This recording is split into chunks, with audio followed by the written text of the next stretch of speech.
This program features live coverage of an African safari and may include animal kills and carcasses. Viewer discretion is advised.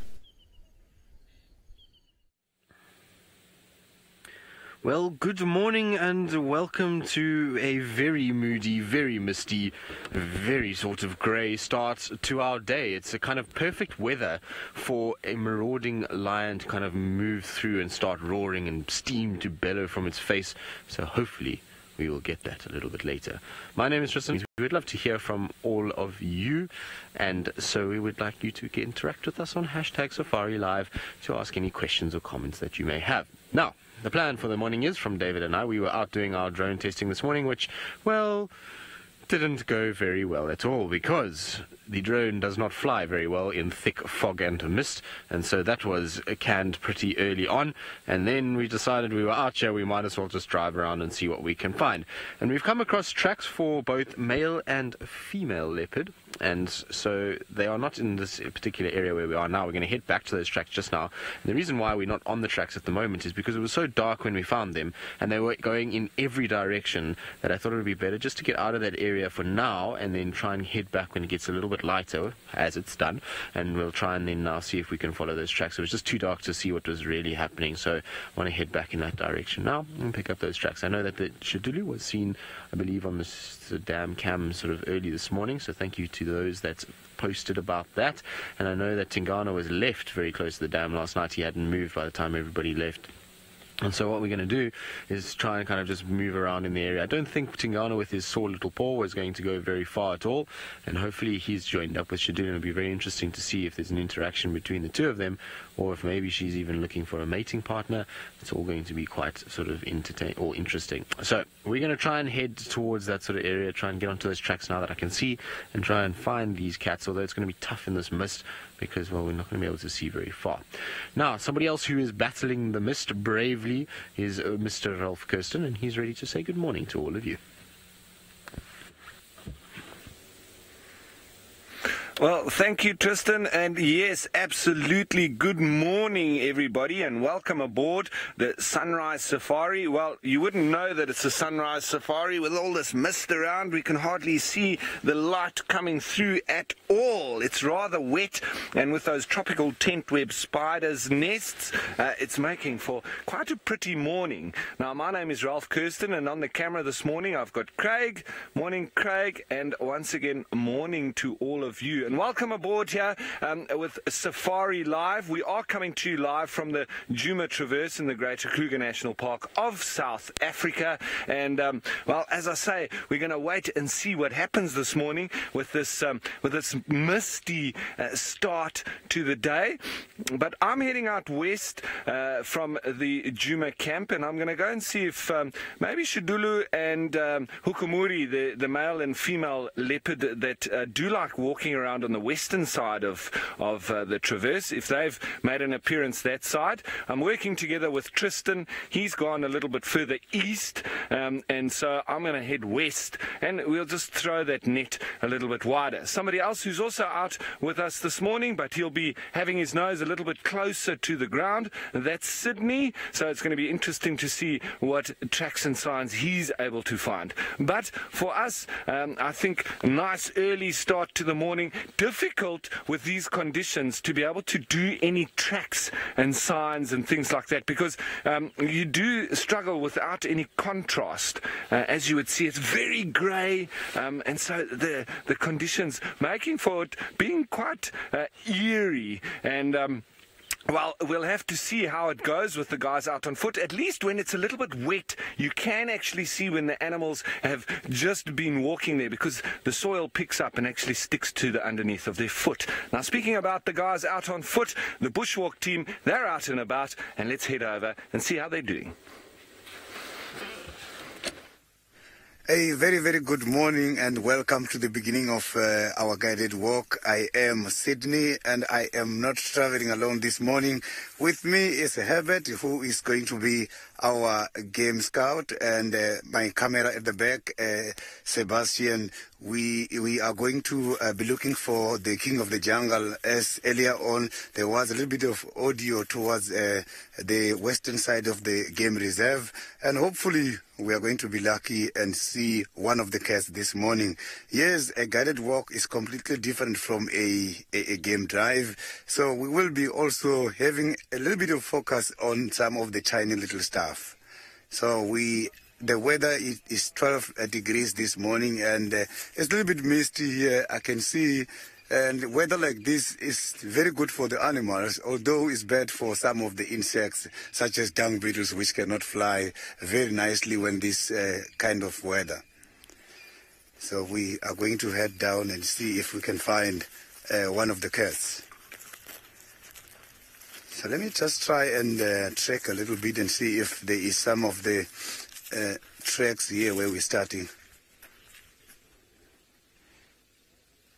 So we can now go to Tristan and see what the tracking is doing on the other side.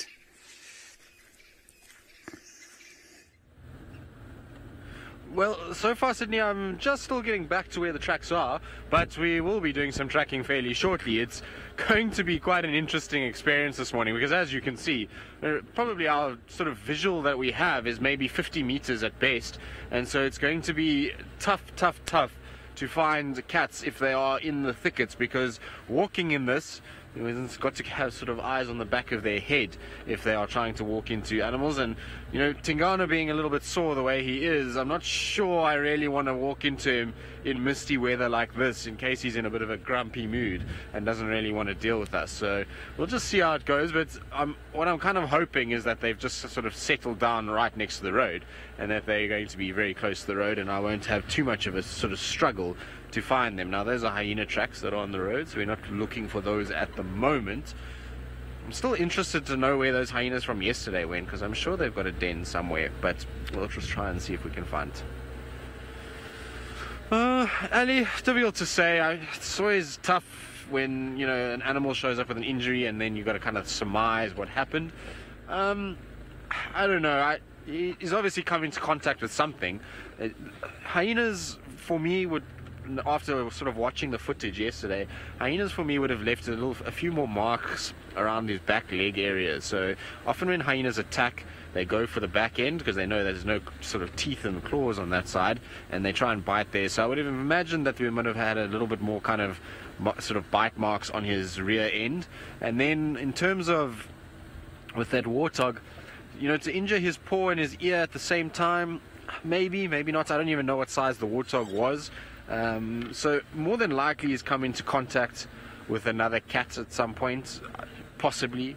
You know, it's always difficult to say. I think we just, you know, we surmise and we end up in a situation where we try and kind of come up with things and sort of theories, but a lot of the time we just don't know, and if we don't know, then, well, that makes sort of guessing quite difficult.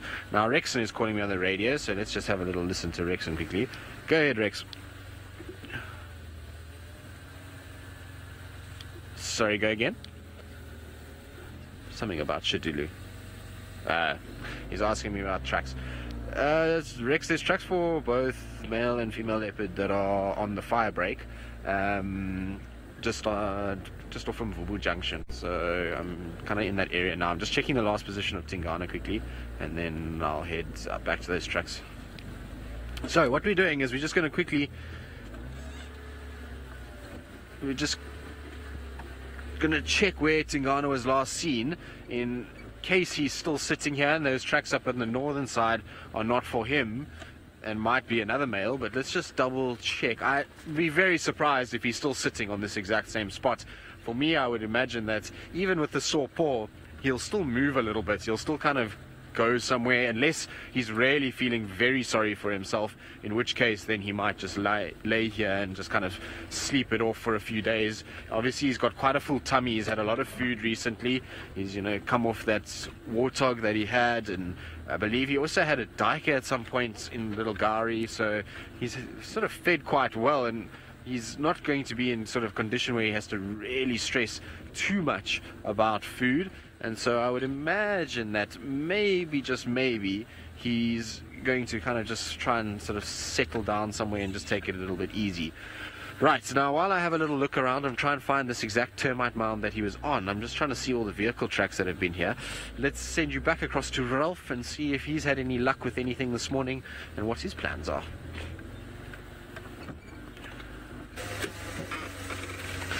Well, everyone, I've just come across some very fresh leopard tracks. It looks like a male, and well, it's definitely a male. It's very big, but it looks like it could be the hukumuri, because it's got a little hook on the top of the track, and it is going. And what I mean by that is he's got one toe that's a little bit longer than the rest, and that's why I say it looks like a little bit of a hook, and he's heading straight along this road. This is on the cut line, the Buffelshoek cut line, but we're just on the fire break. So the boundaries of us is just a little bit off to our north here. So he's inside, and he's walking almost in a directly west direction. But look at these conditions. It's quite incredible. This fog, or this heavy mist, seems to be lowering itself now. I'm sure within the next hour or two it is going to dissipate as that sun gets up, probably burn it off, but for the time being it's almost like a Blair Witch Project type feel to things, and I'm just hoping the hukumuri is going to appear in front of us here like a ghost, just walking along the road. So, but we're on his tracks, and we're going to just slowly go up behind him, and we'll see if we can find him. I'm sure if we are lucky this morning and we rub our hands together nicely enough, we should be able to see him. Now, Carol, your question, very good one. We could definitely have a good chance of finding some nocturnal animals in this kind of weather. You could have, like, for instance, aardvarks going out a little bit later than usual. You could also have genets, civet, hyenas, leopards. You know, leopards, they sort of almost both diurnal and nocturnal, because they move around pretty much any time of day or night. But yes, this does lend itself to you know, all sorts of weird possibilities, and that's why it's quite strange when you have this weather, because it's cold, it's a little bit wet, and you could have the mingling of nocturnal and diurnal animals. Well, our focus being a little bit on the leopards. I don't see his track going any more along here. I wonder if he's headed off into that block. So we'll maybe just take the next road and just do a little bit of circling around here. So a little bit further back was where I lost his track, but nonetheless we'll continue along and just see if we can maybe catch up with him. He was on the move, but very fresh tracks. So he's around here somewhere. We just need to be able to spot him, and hopefully he's not in the mood of hiding. Because if he is, then, as you know, with leopards, if they don't want to be seen, they won't be. But I'm heading now here almost into the corner of our traverse, heading up pretty close to where Sandy Patch is. And so this is very exciting. The first early signs that we've got of a fresh leopard track. So I'm hoping that we'll get much closer. Now, speaking of tracks, I wonder if Sydney has found any fresh ones. Yeah, and this side where I am, it's still a little bit difficult for me to find some tracks. I am still very looking. However, I found some very interesting trees here. You can see the branches are very arranged like a zigzag. This arrangement is where the name Ziziphus is coming from. This is one of the very interesting plant. It's called the Ziziphus macronata. It's like a zigzag macronata. So some of the African tribes are using the branches of these trees in order to collect the spirits. If something has happened far away from home, kilometers away from home, they strongly believe that if they come and take this piece and go to where that accident took place, they are going to rest the branch on the ground for a while. And their belief is that these thorns, if you can check, there is a thorn which is pointing forward, and at the back we have got another thorn pointing backwards. So their belief is that the the back thorn is collecting the spirit, whereas the thorn pointing forward is directing the spirit, the direction of movement when going home. So that is done by a lot of African tribes. The leaves of these trees, they are edible, so they are not harmful at all. When hungry, you can come and have the leaves for a diet. Also, the seeds, it's just that I've been looking around this tree just to try and see if I can come across one of the seeds. The seed pod, if you take it, you can infuse it and have a very nice tea. And that tree as well, it can be medicinal. It can help you in order to relieve some chest complaints. So now I am going to head back again to that side of the western side and see if I can find the king of the jungle. So let's head towards that side.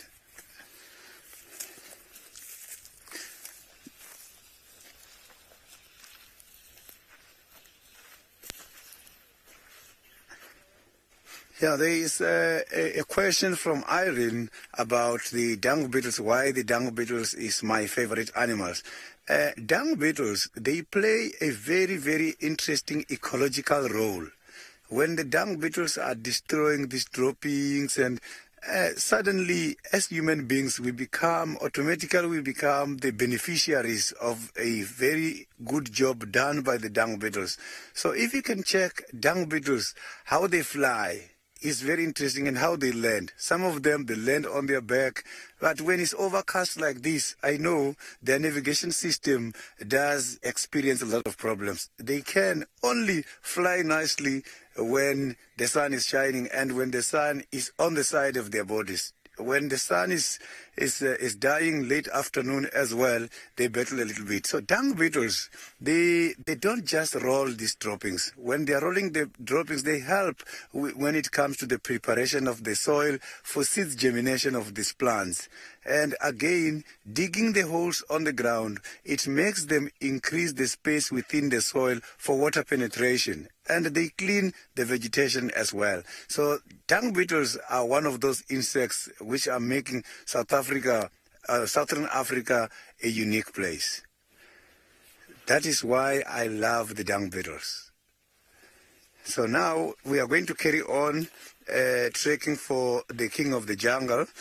I'm just going to now head to another side of the reserve, whereby these other colleagues who are looking for some of the interesting animals as well. So we are now going to Tristan and see what is having on the other side.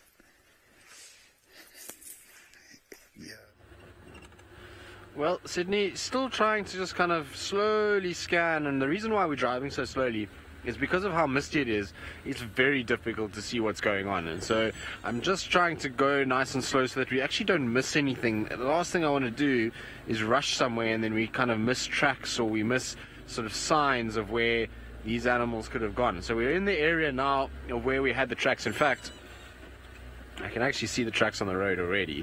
So I just want to try and position so that I can show you guys. I think these are the tracks. It looks like them. I've just got to remember exactly where I had all of them. So, yeah. Now, these tracks are not that clear, Dave. Let's go a little bit further forward, because there are much clearer ones further forward.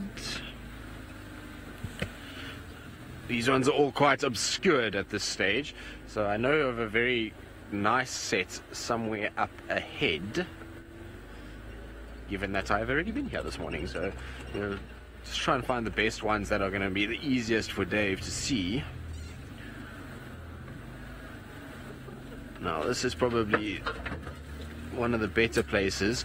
So this is the male track that we've got off to my right hand side. So there it is. You can see it right in the middle of the sort of road. There it sits. Beautiful crisp leopard track from early this morning. So you can see the edges are very defined, those 4 toes and then the sort of 3 lobes at the back. Now those tracks are heading down away from us, so they're heading west, which could very well be the same tracks that Ralph is following at the moment. And the female track, well, it's all over the place here. It just goes up and down, and kind of they move around in all directions. So I'm just wondering if maybe, just maybe, this male and female joined up, and that's why she's kind of going up and down and almost sort of presenting herself to be able to mate with this male potentially, or just trying to kind of fool him into thinking that she's in an estrous cycle so he doesn't get grumpy with her and try and maybe attack her, because that's what sometimes does happen. Now I'm trying to find a track where we can get the both male and female in the same place.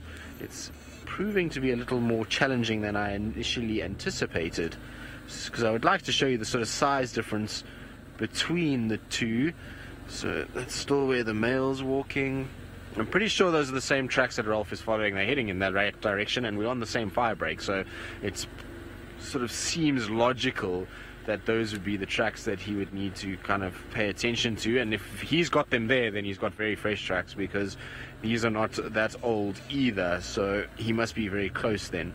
Now here is the female, but she's, again, it's not easy to see. I'm trying to find a nice clear one for all of you that we can show you. Dave, can you get these ones here? There's one that's a little bit further forward. Just trying to double check exactly where, so where that stick is. If you come down to where my hand is, so there is the female track sitting just inside there, so you can see a lot smaller.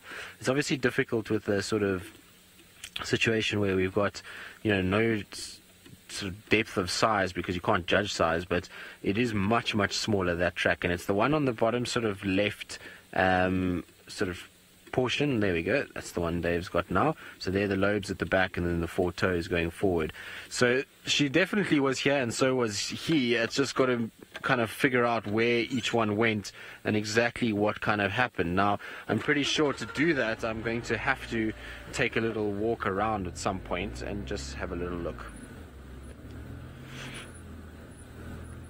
Kristen, yes, I would imagine his limp, given how it was last night, would be very noticeable in his tracks. I think we'd have a situation where we would see him kind of maybe dragging, particularly a back leg or something like that, so we might get little toe drags as he kind of shuffles himself forward. Although the one thing about yesterday, which is quite interesting, is when he first stood up, he was like, he was holding his paw and looked very ginger, but as he was going up towards the mount, just before he goes behind a little bush, he sort of puts pressure on that foot, and he kind of then hobbles and then a few steps on it as well. So I don't know if maybe it's just very sore, and after a few little steps, you know, so the lactic acid gets kind of worked out and it becomes much easier for him to sort of maneuver himself. I'm not sure. It could be one of those situations. The ear story I'm not very worried about at all, because the ear is going to be quite sort of quick to heal. We know that Hukumuri had a very droopy ear at one point, and then all of a sudden his ear was perky again. So it's almost like they get a sort of pinched nerve, if you want to call it that, and it causes the sort of ear to droop, and then it kind of comes back again. So we'll see how that goes. But in his tracks, I would imagine if he's limping like he did to start off with when he stood up yesterday, then yes. If he's kind of putting a bit of pressure on that foot, then no, we probably won't see too much of it. So it's going to be interesting. We'll just have to have a proper look at these and kind of walk up and down here and just see exactly what's going on with these tracks, because it's kind of, like I say, just tracks going in every direction at the moment, and so kind of just need to work out exactly who's who and where everybody is going. But they go quite far up. They end up going just to the sort of top of this ridge, and then that's where I first saw them. So I don't actually know from there kind of what happens, but the male definitely goes towards Ralph, so we'll just leave him to kind of follow those, and the female we'll just carry on with and see if we can kind of find these tracks and see if we can just be on foot and try and actually just see, you know, which direction they head. But it's quite interesting how you can actually see with the moisture them kind of going up. It's quite clear when you sit from this position.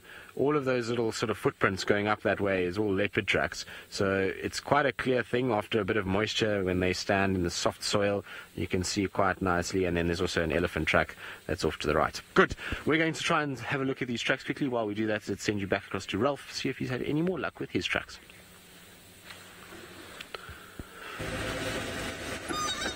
Well, everyone, I'm looping around. I don't have the tracks with me anymore. I'm just looping around to have a look around on Aubrey's Road, and I'm just going to pop in here. This is the old hyena den. There's a big termite mound here, and I know that Herbie, the game scout, has also told me that sometimes the leopards do like coming up here just to take a bit of a view and so on. So we'll just have a quick, just poke our noses in here, and who knows, maybe there's some activity of the hyenas as well, because I know that everybody is still very excited about having the hyenas back in a den on Juma, if that was the case. It would be wonderful if we could find that they have moved back on. I mean, and that's the Juma clan that I'm talking about.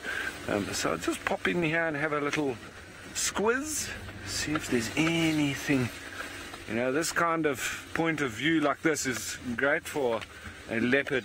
And I'm hoping that this morning, with it being quite wet with this mist, that the leopards maybe be walking on the road, trying to just stay a little bit dry. Now, it doesn't look like there's any movement there or any fresh diggings. See that? This is one of the spots where the hyenas have denned before. I think that was the last place actually that they denned. So, but it seems pretty quiet here now. I know that Hukumuri has walked through here, because when I've been tracking him on foot with Herbie on the bushwalk, we've come through here and we've had both Hukumuri and Shudulu move past here. It was actually the one morning when I found those cheetah. That the first time we saw that little family of cheetah, the three of them, the mom and her two cubs, or well, not really, you know, her offspring, they're pretty much sub-adult, I would say, or juveniles, but not really little cubs anymore.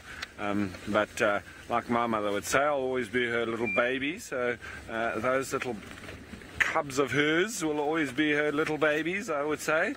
And that's when we found the cheetah, and then we came and we were on the tracks here of Hukumuri.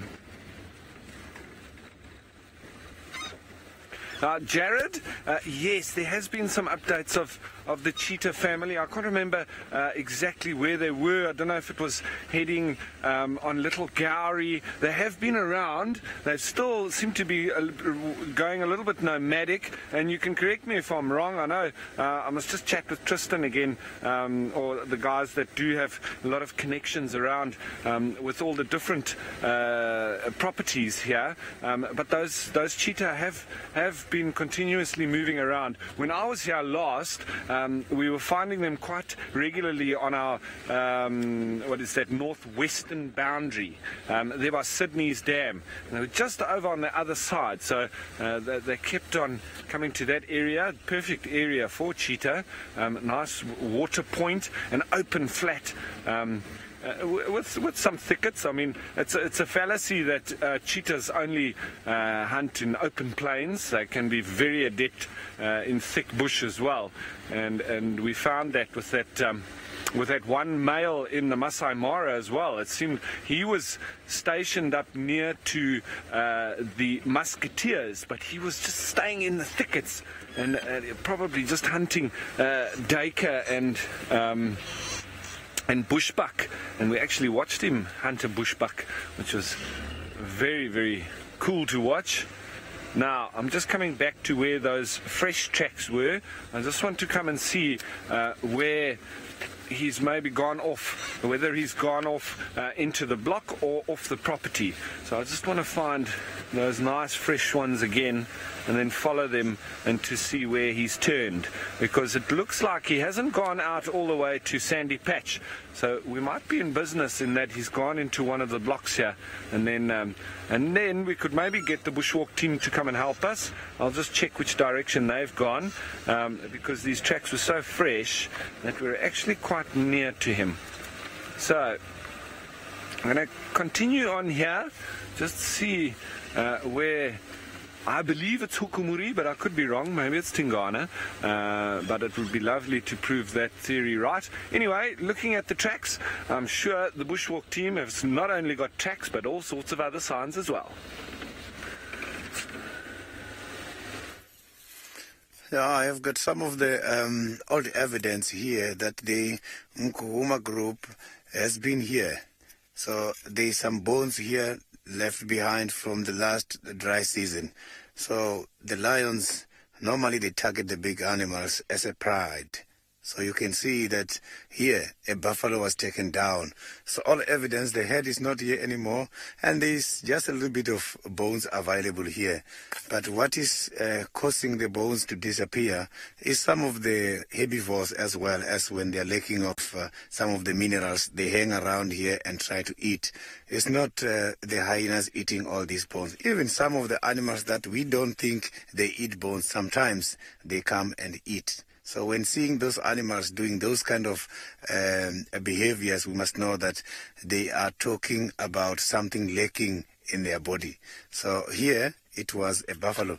So I am still in the track. I am trying to get hold of these Nkuhuma lions. So maybe before we finish, we might be lucky and see them. So this is just the evidence. They are not fresh evidence, very, very old evidence, but it's a sign that something is happening in the area. So we might be lucky and see them.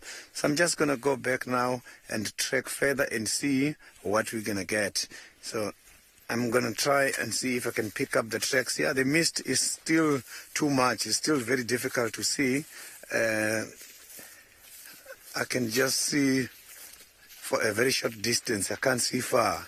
And on the ground as well, I can see that the tracks, all the tracks from last night got disappeared. Nothing fresh, still very quiet.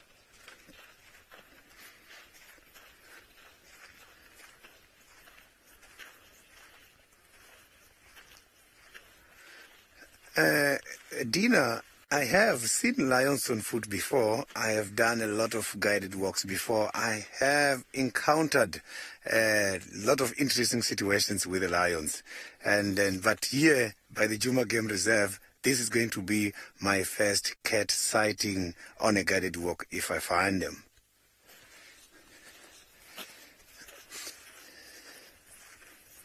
Yeah, there's no tracks, nothing. Eh? Still very, very, very, very quiet.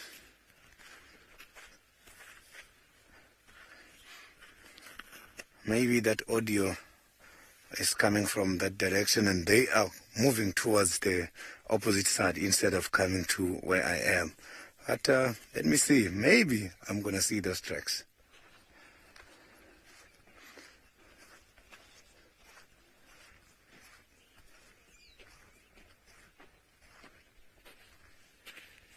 Yes, I didn't get that question very nicely from Lorraine. If you can just bring it back for me a little bit.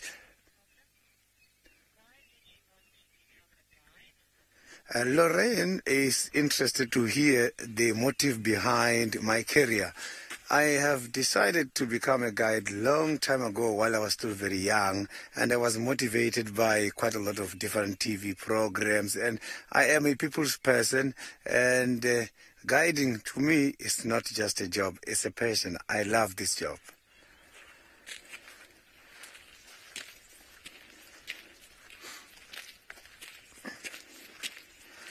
Yeah, let's see, maybe we're going to be lucky before we finish and come across my first cat on this guided walk.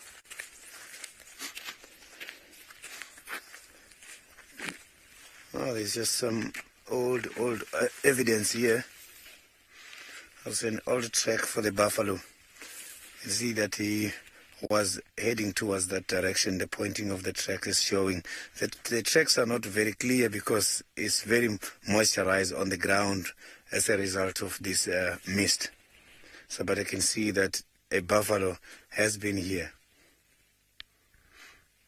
And also the direction of movement is to where we are heading to. So let's just carry on and see. It's very difficult to tell the age of the track at this stage because there's been a lot of disturbances on these tracks.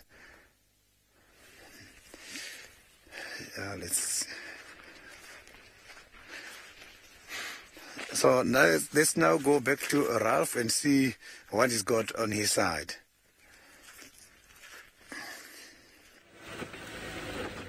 Well, thanks, Sydney, and nothing to report just yet, except that I've got the last tracks that I can see of hukumuri, or male leopard anyway, I think has headed into this block. So I'm just going to start doing a little bit of a loop around. I think the bushwalk team isn't too far from here, so I'm just going to let Herbie know in a minute, and he can maybe come and get that last track there and then follow it. And if it does go into the block, sometimes when it's a little bit wet like this, it can actually be easier to follow an animal through the grass, because it's quite heavy with water, or it's quite wet, and when an animal then moves through, you've got like this light color on the grass, and where the animal has walked through the grass, it goes quite dark, obviously, where the water then is collected on the animal as it's walked through, and then also sometimes pressing it down a little bit too. So not such a bad thing. That, in that sense, it assists us. So we use that little bit of moisture to assist us in seeing where an animal has moved. So we lose the contrast, but we gain a little bit in with that moisture, and then you can also see a very fresh track on this kind of substrate. But where it becomes very hard, that's when obviously it becomes difficult once again, especially with leopard. Their tracks, when they go on a hard substrate, they disappear, as a lot of tracks will, but especially a leopard, they're one of the most difficult animals to actually track, from one track to the next. If you're following an elephant on foot, perhaps, or a white rhino, much easier. But with leopards, yeah, quite tricky, I would say, to catch up with them. So we're just doing a little bit of a second loop here now. We've already been around once.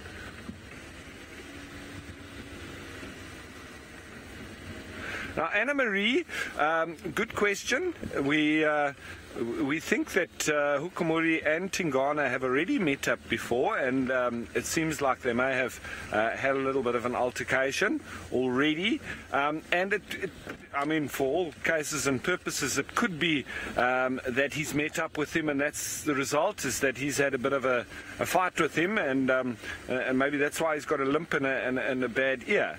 I'm just putting it out there. I'm not saying that's what happened, because nobody knows for sure for now. It might have been a skirmish with hyenas. Maybe he had a kill and some hyenas came in, and that's the only evidence that we do have for now, is that there were hyenas around Tingana, and that was from the drone thermal footage, that they saw all these hyenas moving into the area where Tingana was. But that's not to say that they actually came into contact. It might have been with Kajima. He's had some fights in the past with Kajima, not too long ago, just before I went on leave. So that was about 3 to 4 weeks ago. They were having a number of fights. I think it was 3 or 4 times they actually were implicated there. But Tingana seemed to be getting the upper hand. So whether or not that's what's happened. Also, I think it was last night, he was also calling quite a lot. So, and it seems like after he's been fighting, that's what happened with Kajima as well. So, well, we're just going to have to continue on and see if we can get closer on these fresh tracks. And speaking of tracks, it seems Tristan has some of his own.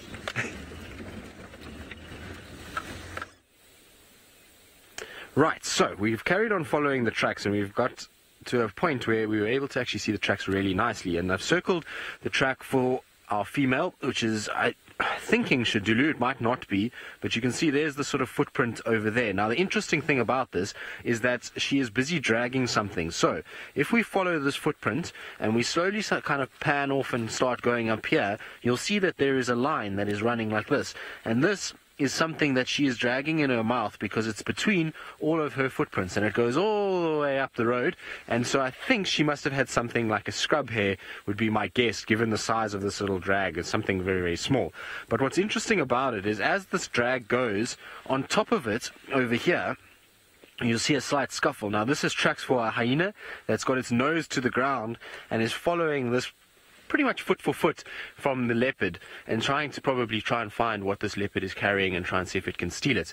The other interesting thing is that the male track is going the opposite direction. So the male track is this track that's coming sort of down. I don't know if David, if you're going to be able to see it, but it's these kind of just these sort of marks in the road that are going this way. So it's not just female leopard, it's male leopard as well as hyenas all here. Now the male leopard and the hyena tracks are much better and much fresher than what the female leopard track is. But let's see, maybe we'll get lucky and we'll find her. We're going to try and follow the drag mark as far as we can.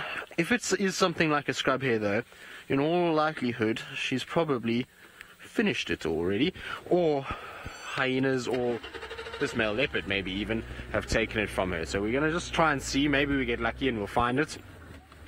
Well, her's still on it, but it looks like it's a little bit older than the male track that we're seeing. So I'm just going to drive a little bit carefully now and try and follow that line, which is actually not that easy to see. It looks easy, but it's not really. So here's actually a really nice example of it, because you can see the tracks with the drag mark, so directly in front of us. There we go. So you see the squiggles in the road. Now that's where it's dragging, and then her tracks are on either side of those squiggles. So that's how you know that she's got it in her mouth and she's actually carrying it, whatever it may be. It could also be something like a lizard, a monitor lizard or something like that. It's difficult to say because you're just getting this single line kind of sort of dragging along inside of the tracks, which is pretty cool. So we'll try to see where it goes and actually how this all sort of played out.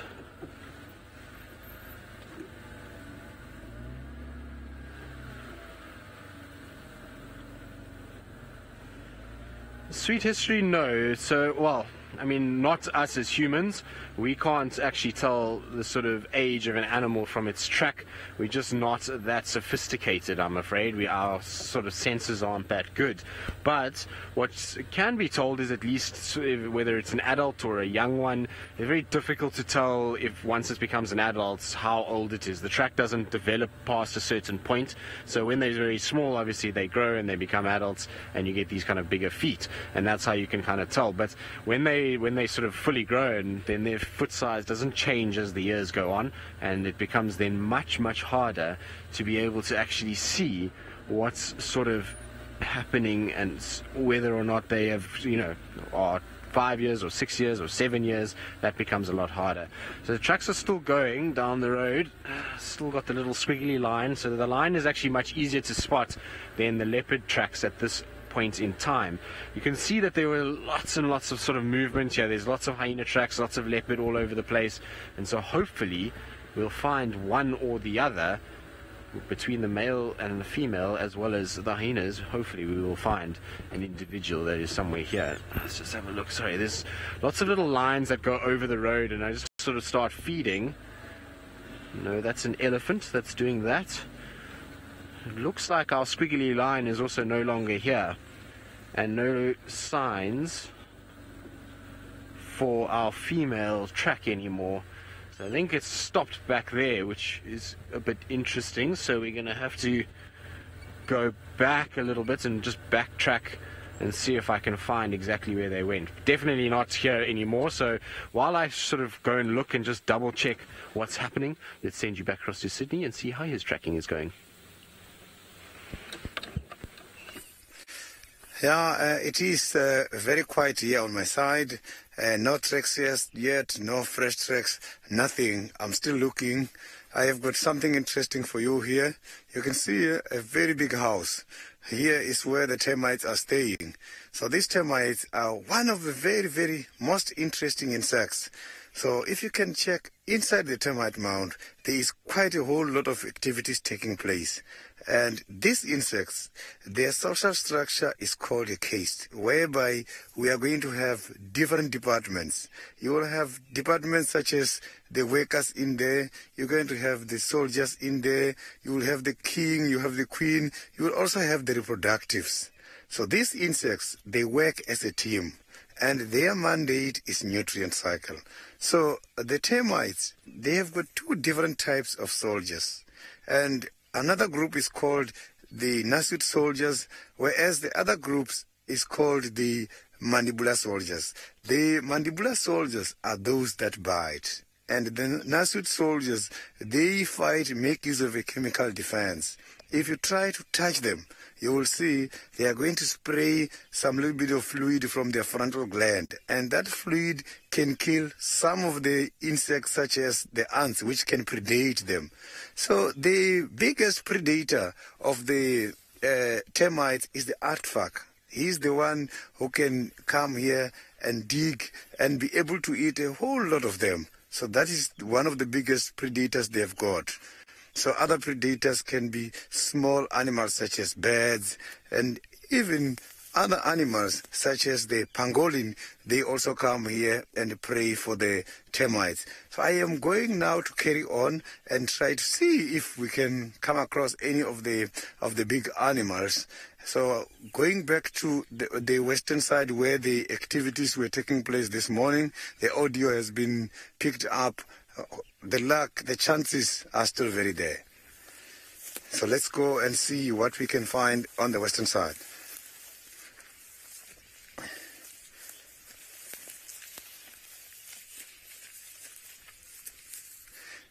So there is a question from Jill.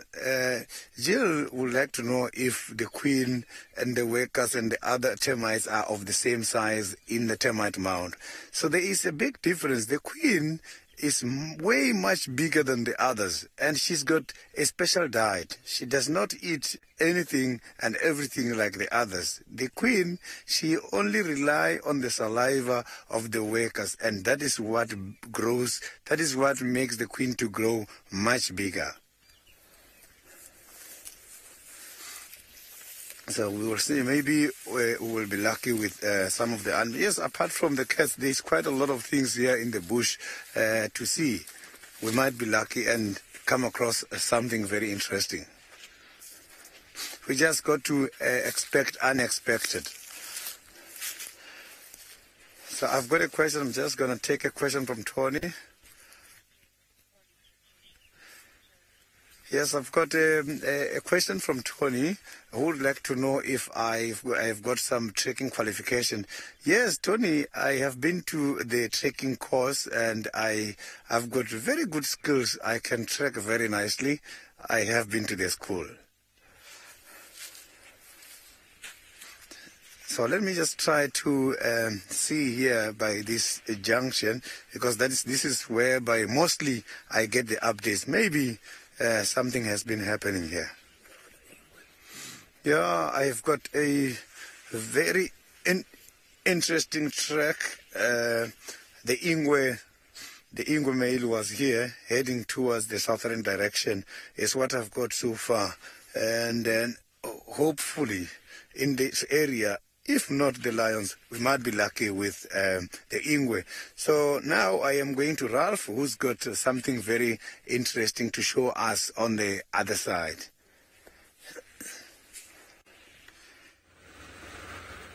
Well, I'm doing a big loop, everybody, because I have a feeling that Hukumuri has... I think it's Hukumuri. I think he's gone on his usual route and possibly already have left the property. Now I'm coming back down via access because I believe that he's come this way and pretty much similar to what Shudulu was doing yesterday, almost in identical space and exactly the same area. And I just want to look where there's these big game paths that go across the road here and see if he's cut over there, then he might already be on Arathusa or Simbambili over onto across Triple M over there. So that's what I'm looking for just at the moment.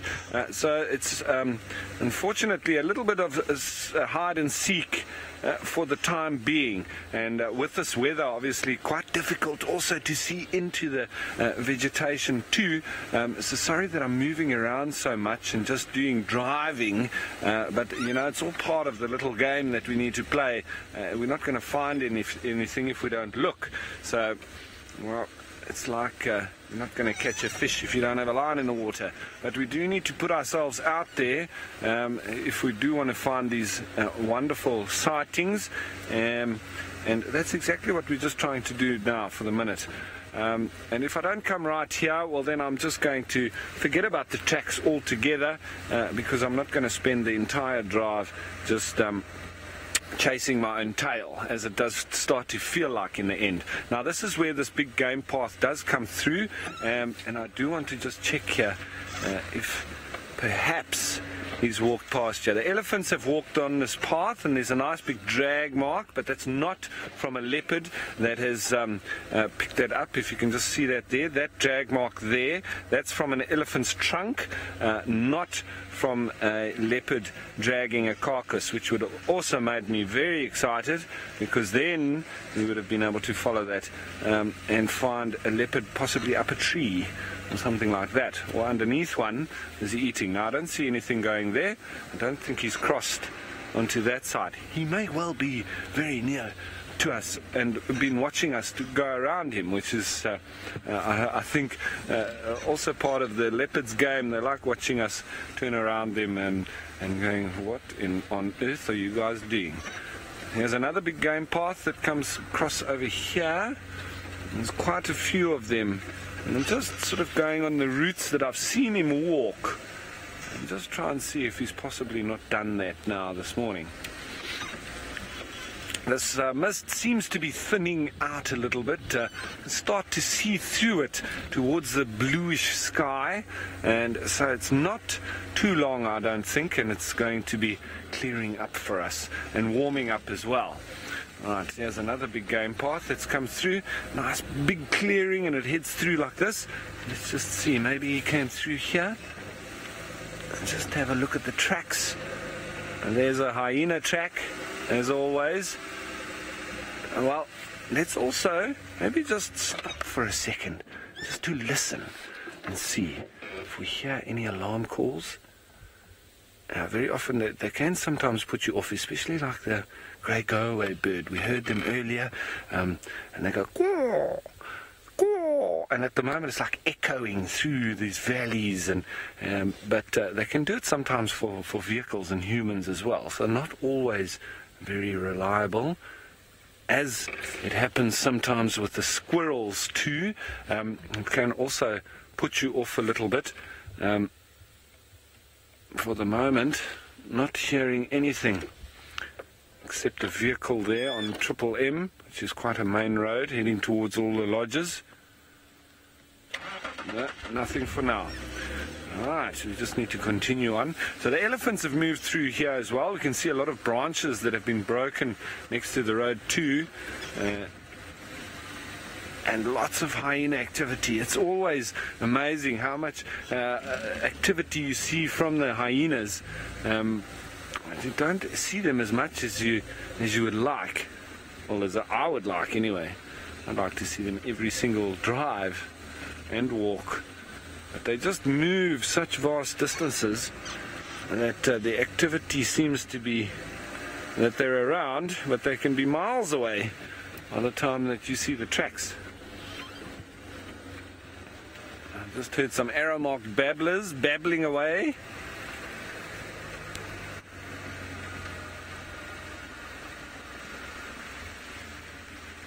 Now, Christy, Thandi, she was sort of near to Twin Dam, so last night. That's Thandi I'm talking about, the Queen of Djuma. So that from here, what's it? It's probably about between maximum, about 3.5 kilometers, maybe 4 at the most, maybe not even that far. So yes, and I know that when I say the Queen of Djuma, I know that a lot of people still reminisce and think that Karula, it's a shame to say that, but, well, you say the Queen is dead, long live the Queen. It's the new Queen, and the obvious succession that has taken place, and we do need to move on. I know that Karula was a beautiful cat. I didn't ever meet her myself. I've only seen photos and that of her, but, well, it's the next in line now, and that would be Thandi. And whether or not Shudulu maybe would eventually be taking over from her, or whether that be Kuchava, her offspring, or whatever. But the succession is going to continue, and that's life. It goes on. And yes, we can reminisce in the past, but we also need to look to the future and think about the present, isn't it? So the present is now trying to find one of these cats. That would be great. Some of these little blue waxbills and firefinches just flying off around us here. It's very difficult to spot them. And there goes a little steenbok running off in the thickets as well. Everything very fleeting this morning. And so we're just trying our best to find whatever we can with a heartbeat. Anyway, speaking of things with a heartbeat, I wonder if the bushwalk team has found anything like that.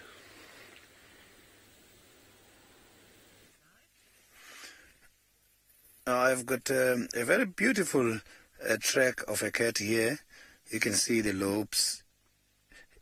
You can also see the toes. It's heading towards the western direction of the reserve. The track is pretty fresh, but in front of these tracks, I cannot see any fresh evidence of any other species, showing that this tracks is from a leopard, and this leopard is not following anything, so it's just going somewhere. So what I'm going to do now is I am going to try and follow these tracks and see where these tracks are going to lead us to. I am now changing direction now. Like I said earlier, that here now I am going to expect unexpected. Yes, when I started, I wanted to see if we can get a hold of the king of the jungle, but now I managed to find a very fresh track from one of the beautiful leopards in the reserve. So I am now going to keep following the tracks and see. Yeah, I don't think it's very, very far, because these tracks, they are looking very, very fresh.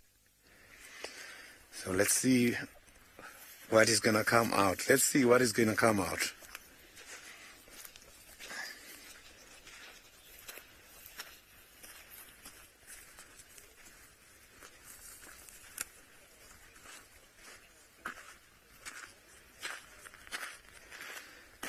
Yes, I've lost that question. I only copied that Carol would like to know the difference between something. Can you just please come back to me again with that question clearly?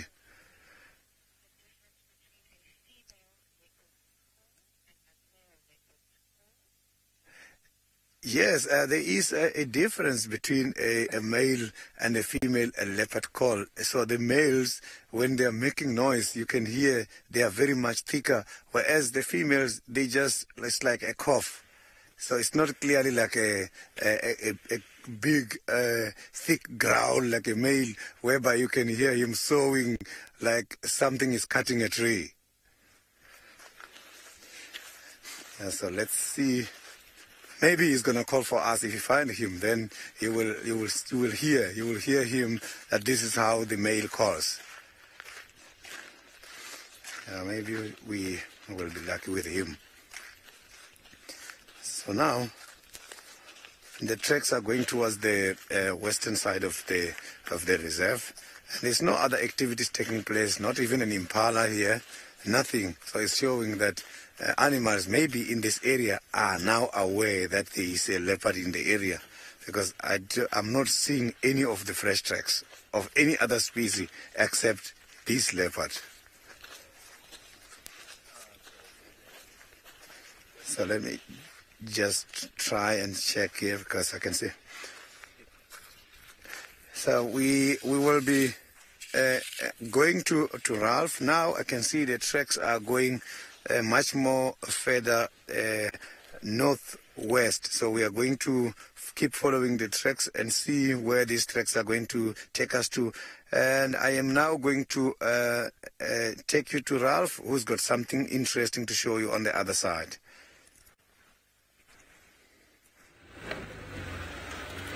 All right, everyone. It seems like that male leopard tracks that we were following, it seems like he's headed out into Biffel's Hook. That's reports that I've just heard. So the guys have got the tracks that's headed out there. So what I'm going to do now is my head is now picked up. I'm not looking at the ground anymore. I have now just decided that we're going to just drive, and we're going to head towards Treehouse Dam. We'll go towards Twin Dams as well, and we'll just see whatever we can find now without trying to actually follow and find it.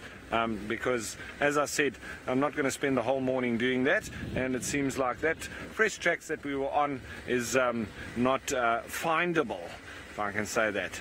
So let's see what we can find just by keeping our heads up and moving in the areas that we know. And there's generally animals. We've got some grey hornbills calling off on our side. They do a very high-pitched, almost raptor-like call, and that tweet, tweet, tweet, tweet. You would almost not think that it's coming from that kind of bird, because it's not like all the other hornbills as well. It's almost like rhinoceros, which also has a very strange call. I mean, that very squeaky, shrill call. You would think it's like a little bird, and that goes without saying. Like cheetah too. You know, what other animals do you say have got really strange calls that don't really fit the animal? For me, it's a grey hornbill, black and white rhino, because they've got this mee mee mee mee. And that's, I mean, apart from their snorts and, you know, blowing of air out, and that really then all of a sudden shows you that there's a big animal there when you go, you know. But the actual contact calling and communication between each other, and when you think of a cheetah, it does that, like a little bird. So what else? Louise says it sounds like the crew complaining for breakfast. Yeah, something like that. It doesn't really sound quite right, does it? These hardened bush people all moaning that breakfast isn't ready and all. So yeah, there's another one. Thanks, Lou. That's a good input there. So what other animals do you guys know from around the world that really their call doesn't suit them? I mean, like a bear. What sound does a bear make? In all honesty, I mean, like a lot of people say, a lion goes rah, but it doesn't. It's that. And even when I tell children, especially, they look at me all strange when I show them what a lion sounds like, because I mean they think it just rah, but it's not at all. That's not the sound it makes. And a leopard, I mean, obviously also people don't really know what a leopard sounds like, but it's still very fitting. It's a big, deep noise, and you can feel it almost in your soul. So like lion, leopard, their calls are fitting to their body and you know, to what you think they would possibly sound like. But yeah, rhino, cheetah, definitely not. What sound does a bear make?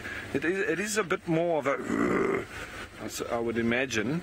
I'm just trying to think exactly of the real noise.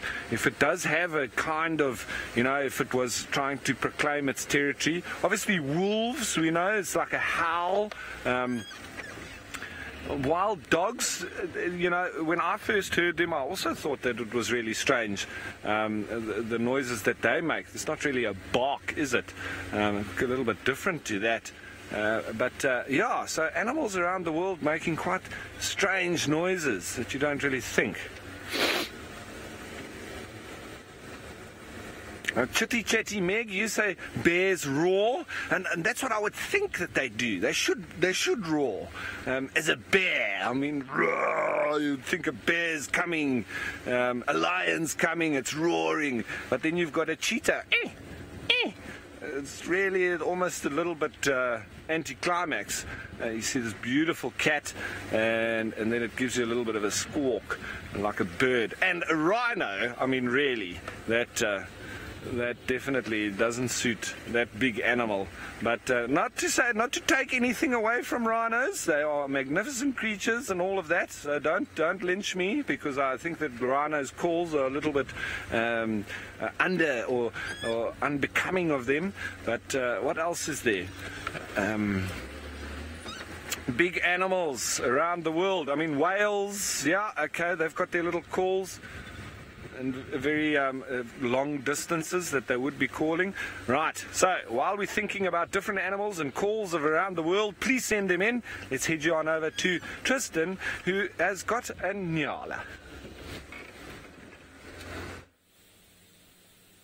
I do indeed. I've got a male nyala that is slowly disappearing into the thickets. It was quite nice because he was quite out in the open at first, and then it did the Nyala thing and went behind a whole bunch of trees and bushes in order to try and sort of hide himself away. And you can see how well it actually works, particularly in sort of conditions like this where it's not very clear at all and it's very difficult to see what's going on.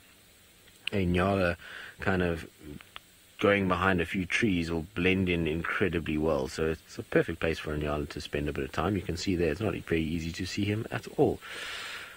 Clever Nyala, I would say. Now, our tracks, we followed them and kept going with them, and then they cut off south into this sort of big area between Gowrie Dam, or where it's deep in, but then we got a little bit too far to be able to then have to come back to the car. So we're going to try and send Herbie across there and see if he can try and find it. The thing is, though, is that kill is so small, given the sort of size of the drag mark. If it was a big animal, something like a dyke or a steenbok, we would get a nice wide sort of drag of the body on the road, and that just looks like maybe a leg or a tail or something like that that's been dragging. So whatever it is very, very small. And so I doubt that she's going to put it up into a tree at all. I think she's going to just feed on it under a bush, and so it would have taken a bit of time. And we had it on the game path going down.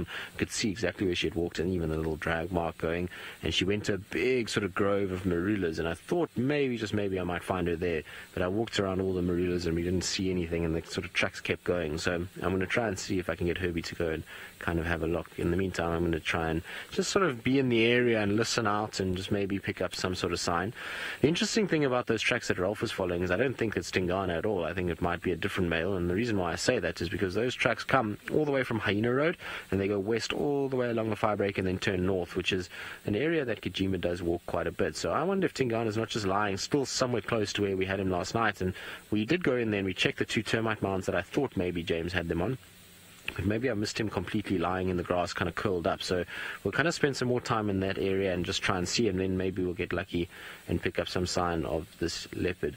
What I was thinking is that maybe that leopard killed something and then took it, or ate a bit of it, and then went down for water, maybe at Gallagher Pan, and that's why she then crossed over the dam wall sort of early hours of this morning, coming back to this carcass to finish it off. Possibly. I mean, I'd be surprised if she did with the scrub hair, but you never know. Maybe she's sort of already quite full and didn't feel like finishing it off. So that's what I'm kind of theorizing. I didn't find any tracks for her, though, coming down Central. So I know that she was seen going sort of towards Central, but we didn't find anything coming down Central. There's just a few hyena tracks on Central. So I don't know if she maybe came a few steps down Central and then turned into this block again, which would make sense because then she would be on a straight line from where I last had the tracks, kind of going southwards from the firebreak. So she would just go from the other side. But it's obviously very misty, and that also makes it quite difficult because when you're walking inside here, you can't really see the trees up ahead, and I'm pretty sure if I was walking in there and she was in a tree, she'll spot me long before I'll spot her in this mist, and it'll become a little bit more tricky to kind of figure out exactly kind of what's going on and where she is. So hopefully we'll kind of get lucky, or Herbie will get lucky and be able to find her for us, or we'll get an alarm call or something like that that will kind of give away her presence, and we'll then be able to get her. But her track is not as fresh as the male track. Her track was from, well, the one that we followed with the drag mark was probably, I would say, from just before this mist or fog sort of came down and sort of landed and sort of put some moisture on the ground. Once that moisture was on the ground, the male walked and he kind of broke that sort of dry surface. So we'll see how it goes. I'm sure she is around somewhere. It's just a matter of kind of seeking her out and trying to get her to sort of expose it. Good. Well, let's send you back across to Sydney and see how Sydney is doing and whether or not he's had any luck on his side. Yeah, it is a pity that the leopard I was following since the beginning decided to move towards a private property. So it is there now for hiding. Unfortunately, I cannot go there. But there is some change of plans. Now, my plan B is that I am going to look for Shiduru. I heard that there has been some evidence on Shiduru on the eastern side. So I'm going to move now and see if we can find something on that other side. So let's go and see if we can find Shidulu, and let's hope Shidulu is not going to do the same like what this leopard did just now, as the track was very much pretty fresh. It's just that we were not lucky.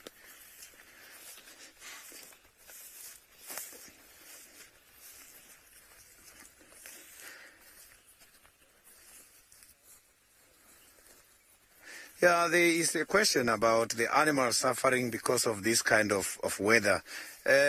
Remember, animals, specifically the browsers, they spend much of their time feeding on this vegetation, and they don't do that for luxury. The thing is, 90% of their diet is converted into heat energy, and that helps them when it comes to this kind of weather. So feeding too much is not luxury. It's a matter between life and death. So they've got to eat a lot so that they can generate a lot of energy. So let's see. Now I'm going to walk all the way down and see if we can find Shidudu and other things that are happening in that area now.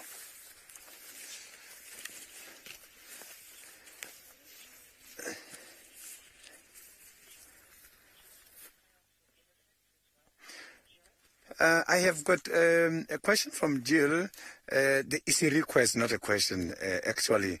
Jill is interested to see the elephants before I finish with my guided walk. As I indicated earlier, Jill, in the bush, I have learned today that I've got to expect unexpected. So now, as we are going to look for Shidudu, the chances are very high that we might come across the elephant or any other interesting animal. So the elephants now are part of my plans as a special request. But nothing is happening at the moment. It's very quiet and still very misty, difficult to see animals from far. Maybe there are animals around here. Because of the mist, it's difficult to see them.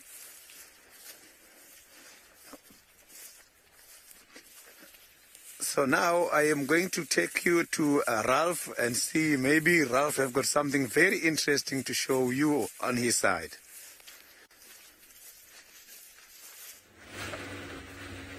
Well, not interesting to show you, but I'm still carrying on the interesting chat about animal calls and the different sounds of animals that you might have around the world, especially ones that you wouldn't quite put with that animal. Now, if you think of a lot of, especially the smaller antelope, they're also very bird-like in their little calls, like a klipspringer or duiker. They've got a very like... It's almost just like a little whistle that you'll hear, especially their alarm calls. And very often to the untrained ear, or even, I know even a lot of rangers that have been out in the bush for years and they don't know that those little antelope give that very bird-like little whistle. Because I've played klipspringer and duiker calls to rangers, and I often say, what bird is this? And they're always thinking, you know, and it sounds, if you know the call of a thickney, especially a or spotted thickney, water thickney as well, quite similar to that call. And they're always thinking around that line. And when I tell them it's a klipspringer or a duiker, they really want to kick themselves, or they honestly they start arguing with me. They say, no, it's not. So it's quite humorous, actually, because you wouldn't think that that's the way that they sound. So a lot of the small little antelope, even steenbok as well, got a very high-pitched whistle. Now, here's a question for you. What does a honey badger sound like? I challenge you to try and find a honey badger call, because it sounds a little bit different to what you would think. Well, what would you think that it sounds like is the other question as well. You would think that it's quite a dominant call. A Rommet, a Genet contact call. Wow, that's a good one, Rommet. They are also a little bit sort of quite high pitch, and they do have quite a range of calls as well. I don't know exactly which one is their contact call, but it's almost like that of the little lesser bush babies. They've got like a little and my voice is a little bit husky as well, especially on a morning like this, and I have had some flu, so I can't get that high pitchedness, but they've got also those little noises like that. I don't know what a civet sounds like. I've never heard a civet. The only thing I've heard of from a civet is it running away from me when I've spotted it in the grass. And I haven't been able to find any of their calls either on some of the animal CDs and so on. But I quite possibly have heard a civet before, but not known what it was.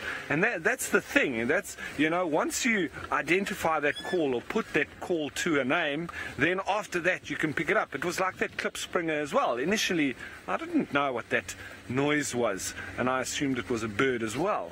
So once you then do know, and it's a very particular high-pitched call. Elephants, obviously, lots of that, and that's quite distressful or a very heightened form of behavior. And then that low pitch. So that's them. Hippos. Wildebeest, we've got that obvious. And then the alarm call of a wildebeest is like a. So it's quite a funny one, and it's nice when you can actually call it and get the animal to react. Ginger, you're quite right. A honey badger does sound a little bit like a cat meowing. It's reasonably similar, absolutely. And they've also got quite a high pitch alarm call as well. And if you hear a honey badger alarm calling, it's also very reliable, very similar to that of kudu and nyala, as well as bushbuck. Now those three as well, the way that they bark in their alarm call is quite surprising for antelope. You know, kudu, nyala, bushbuck, it's that bah! It's a real bark, and so quite, you know, quite surprising, I would say, for an antelope in the way that they make that noise. Springbok, a little bit similar to impala, the way that they, you know, that, but the impala do it a little bit more like that, and Springbok is a little bit slower, and you can almost hear, he's almost like a smoker, where he's got a little bit more, and it's like husky, if I can say that. So the Springbok is the smoking impala. Let's say that. But yeah, and then we go on to other animals like reptiles, geckos. They make like a little clicking noise. Click, click, click, click, click, click, click. And one of the loudest of all of them is the barking gecko. And I hear that the barking gecko in Namibia, that I used to hear quite regularly, they make one of the loudest noises per animal size relative to its body mass.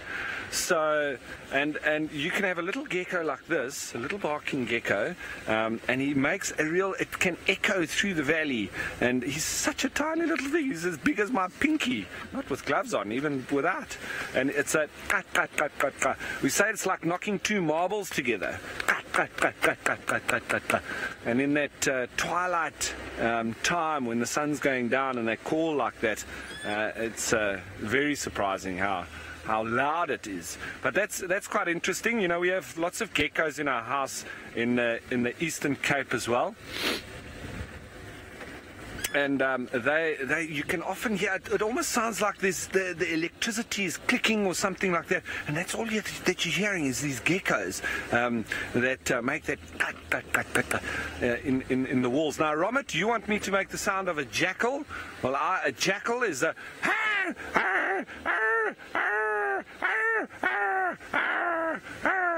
and we actually get jackal buzzards in the Eastern Cape that sound exactly like. And there we've just got a little duiker. I don't know if he's going to sit long enough for us just to see him. There he is, almost as grey as the weather. So, and I don't know how many mammals we've actually seen today, but well, we'll take what we can get. Thank you, Mr. Common duiker or grey duiker. And for those that don't know, I've said it before, and people were surprised because duiker is an Afrikaans word meaning diver. Afrikaans, Dutch, Flemish, it's probably the same in all those languages. Duiker, diver, for literally for the way that they normally run off. They seem to dive into the bushes or off the rocks, etc. And this one, we often find them around this little grove here. It's some guaris and a big tamboti tree that this one is in. Now that looks like a female because it looks like it's just got the little mohawk of hair in the middle of its head. And the male has got 2 little horns. So this one looks like a unicorn, but it's actually just the hair in the middle that's poking up. Probably a little bit wet now as well. And there is a couple of them here, so it's almost like a monogamous pair. Now, duiker as well, very high-pitched little that they'll make, similar to the klipspringer, but not as sort of hard-hitting as the klipspringers. When I say hard-hitting, not as loud. It's almost like the difference between a kudu, excuse me, a kudu and nyala. Very similar bark that they have, but the nyala just a little bit less sort of loud or as booming as the kudu, and quite similar with between klipspringer and duiker. They've both got that. Right, so I'm heading now, this is Philemon's cut line, so we're now going parallel to Vuyatela Access Road, heading back down towards the central part of Djuma, and then I'm going to head on to Shabamu or one of those and go and see if there's anything happening at the waterholes.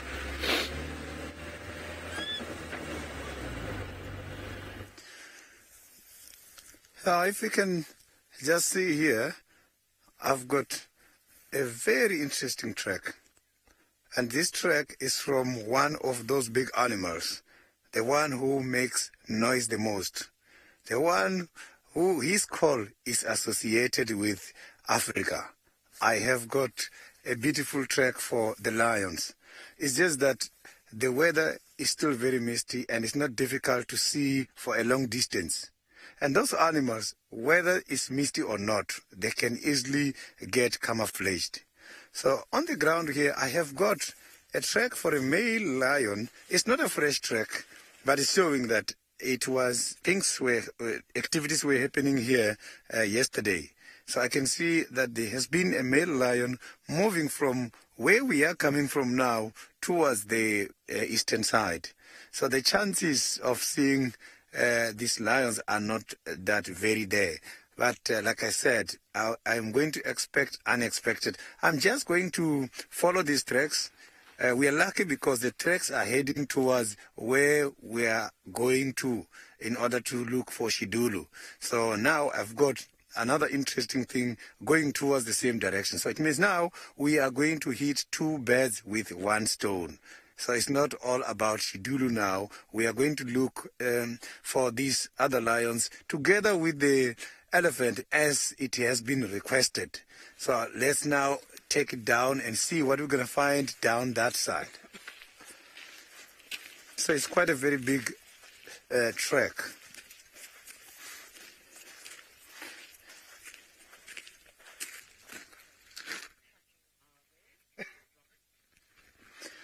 Yeah, there is a question about the different types of tracks I'm having. At this stage, the only very much clear track is for this lion, and it looks very big. You can see there. You can see these lobes, and even my fingers, all my 4 fingers can fit there. It's not a small one. It's quite a very big lion going down here. So far, this is the only clear track I can see nicely.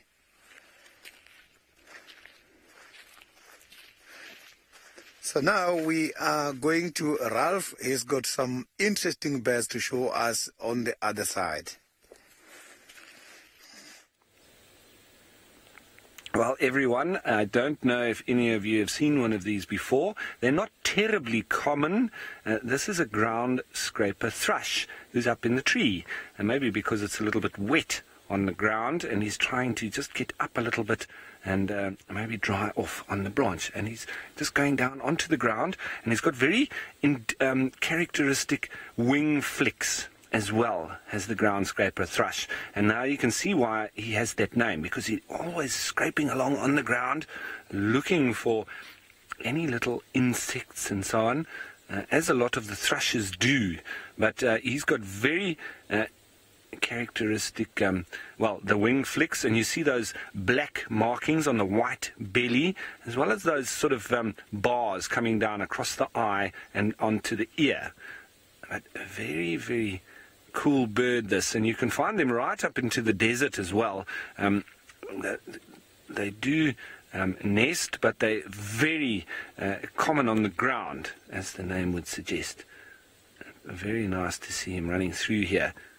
And he's got a little clicky sort of call, that clip, clip, and a little bit different to like the hurricane thrush that is very common around here. That's more of a but nice to see this little thrush doing exactly what he's supposed to, scraping along the ground. Let's see if he finds anything.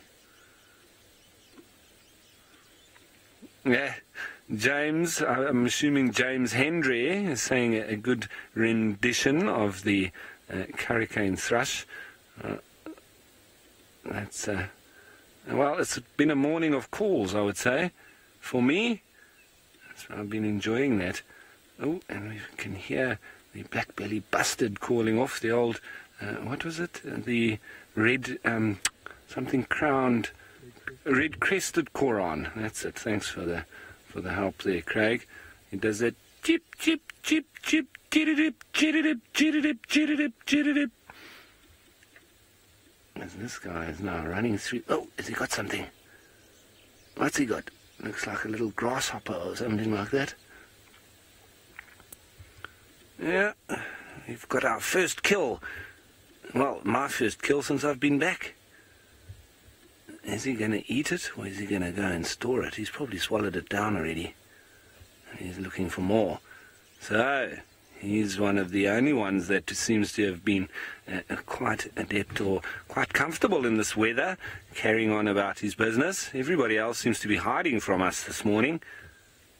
He really is busy here through this short grass next to the road, and they do keep the grass here a little bit shorter because it's like a bit of a fire break type for management, you know. So it does make it quite nice for the birds that do run around on the ground looking for insects and so on.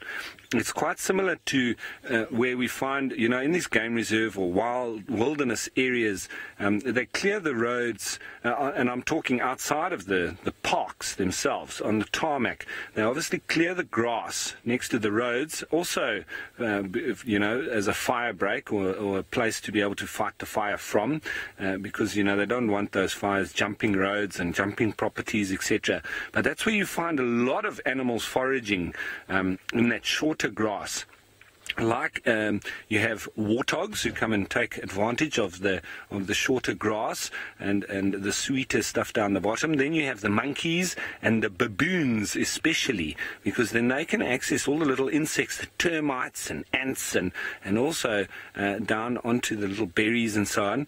It's very interesting. Oh, there's another one. It must be a little pair, this. Wow, this has been absolutely amazing. Well, thank you to the ground scraper thrushes and the little bit. Oh, there's more. I think there must be 3 or 4 of them around. Everybody's getting involved here. Wow.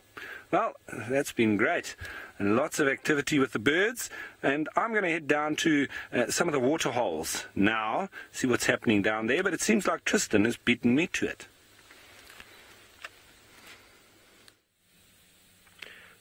Well, Ralph, I'm not sure I would classify Gowrie Dam as a waterhole at this point in time, given that it is, well, just dry, cracked mud. There is no longer any water in sight at this particular sort of pan. Or I suppose there is the sort of small pan at the top there that's pumped that has got a bit of water, but this one, the main Gowrie Dam, is dry, dry, dry, and it's a far cry from what it used to be. It used to be this beautiful, big, full dam that had hippos and all kinds of things, so it's a bit of a shame that it's kind of gotten the way it has, and the drought really hammered this particular area. And so hopefully we'll get some good rains at some point that will fill this all up again, because it is a spectacular dam when it is full. Now, what have you got there? A little Franklin. Oh, well done, David. That's the first sign of life we've seen this morning. So there is looks like a little Natal Franklin that's busy pecking away at the ground and trying to find all kinds of food items. They've been fairly vocal this morning. If everything else has been sleeping, they've at least sort of been out and about and making quite a bit of noise. Hopefully they'll make some more noise at the approaching sign of a predator, which would help us massively, because at this stage we've got no further sort of signs to go off. Oh, there goes is that a bushbuck running across there? Looks like a bushbuck that's busy bounding across the misty plain. Yes, little bushbuck. You don't see them very often, actually. Funny enough, bushbuck, we kind of see them mostly in camp. We don't very seldom actually see them out in the bouts, which is very cool to actually see one kind of bounding along through the mist. There it goes. It's just decided it's going to try and kind of get from the lodge to a little thicket. And is it a bushbuck or is it a duiker? It looks bushbucky to me. It's got a little white tail, so bushbuck would be my guess. No, maybe a duiker. No, it's a duiker. It's not a bushbuck, it's a little duiker that's running across there. At first I thought it was a bushbuck because it was coming from the lodge side, but it seems as though it's a little nervous duiker. And you can see how difficult it is to actually see. Normally that would be a clean, clear view for us across towards the sort of other side, but this morning it's a bit difficult to make things out in this mist, so I suppose that's part of the sort of reason why we've struggled a little bit to find some of the animals this morning. Also, it's just bed weather, so I would imagine Tingana with his sore little paw is kind of curled up under a tree somewhere sleeping. If it was Shidulu that had that little kill, she's eaten herself, or got herself a nice little meal, and she's now going to also find somewhere to recline and just kind of stay warm in this weather. It's kind of damp and moist and horrible. It's just not a very nice sort of morning at all, and so I would imagine most of our cats are kind of curled up and trying to sleep, unless of course they're on the hunt, because if they're hunting, this is great weather for a cat to hunt. It's obviously quite difficult for things to see what's going on, so we might have a situation where they are actually hunting as well. So we'll try and see what else we can find. In fact, there's a bird. If you can just go to the top of the tree there, David, because there is a bird there. So Alarama, the terrapins will move. They'll go to where there is water, and so places like Chitra Dam, the Pumped Pan here, Twin Dams, Treehouse. There's a little oxpecker actually on top of the tree there, so I wonder where that's come from. Maybe there's some impalas around. But they'll just move from water source to water source and try and find more permanent sort of areas. At the end of the day, some will die, some will not make it to a water point. They'll have a situation where, you know, they'll get either caught by something or they will just dehydrate and just not make it to the next watering hole. But most of them will be able to kind of somehow forge their way through and find a water source somewhere in this area. The thing about the Sabi Sands is that you really don't have to go far to find water, because there's a lot of man-made water structures throughout this area. Now, things like terrapins can easily kind of find some semblance of water somewhere around that they can then reside in until such time as the rains come and everything fills up, and then they can go into all these little ponds and pans all over the place that we see. So hopefully, you know, we'll get some good rain this summer. It will be nice if everything kind of gets spruced up again and we get nice big full dams. It's always a much better situation to have, particularly into the winter months, because when you have a situation like this where there's very little water, it means that you get very few of the big animals, coming down to these areas. So things like buffalo and elephant, we don't see too many of them if it's all dry. Right, well, we're going to leave our little oxpecker to itself. We're going to try and see what else is around Gowrie Dam. Hopefully there will be some alarm calls for one of these two leopards that are hopefully around somewhere here.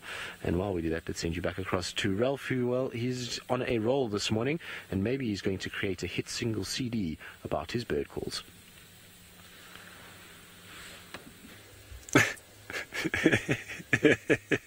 Thanks, Tristan. No, I don't think I'll get any buyers. Here we've got some grey go-away birds. The old grey lurie, who's just giving us a little bit of his call as well, if we listen out a little bit. But they also seem like they're just trying to keep warm and dry, because this mist is... Let's listen. Does it Quack. No. You're not going to call for us. There we go. That's a half-hearted attempt. I think he's moaning about the weather. That's why he's just having a moan. He's having a whinge, isn't it? Yes. Are you whinging? See the other one saying, oh, well, whatever, it's going to pass, don't worry about it. See, that's why he's not even looking in his direction. He's saying, oh, you can whinge over there, I'm out of here.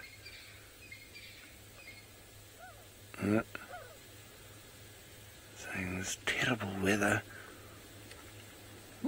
Louise says they both look like they're whinging. Well, at least they're not whinging towards each other. They're sort of putting their whinginess out into the world. Look at that. Also just trying to ruffle out its feathers. Trying to keep warm. Nobody really enjoying this weather.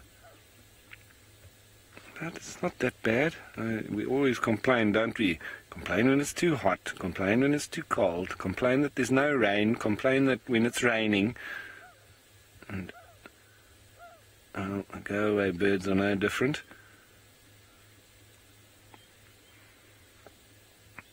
So we just need to accept.